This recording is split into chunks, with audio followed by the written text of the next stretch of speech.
Личности за лицами, осуществляющими... Возвращаю. Уважаемый президент Республики Таджикистан, вам разрешаю.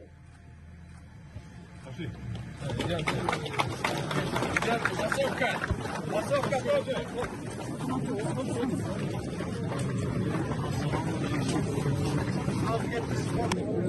У нас будет развиваться экономика, туризм.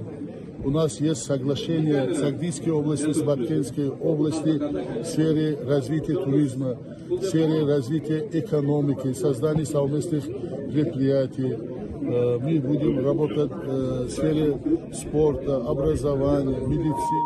У нас очень огромный план, который мы намечаем с моим коллегом, уважаемым Айбек Асановичем, работать после открытия пропускных пунктов.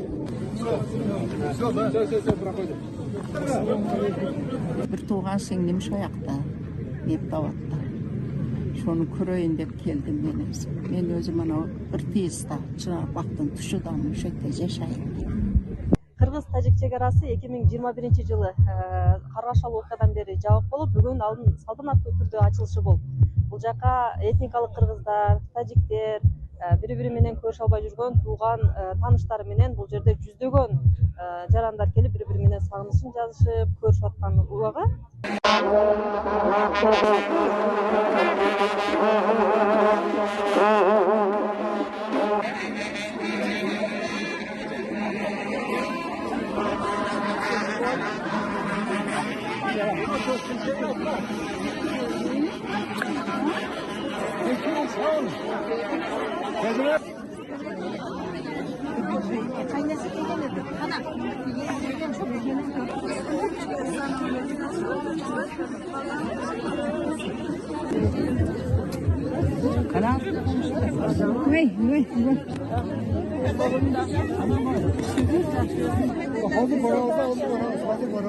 Öğrenişmeni. Ha, öğreniriz.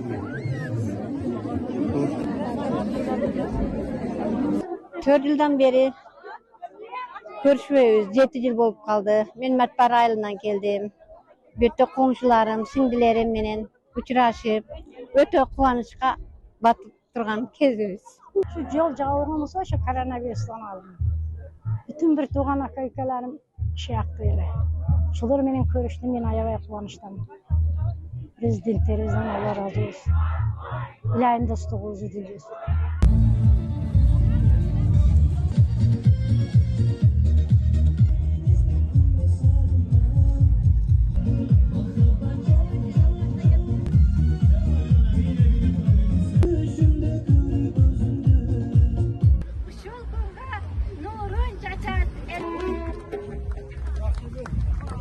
Yaşay Manas'tan kadre.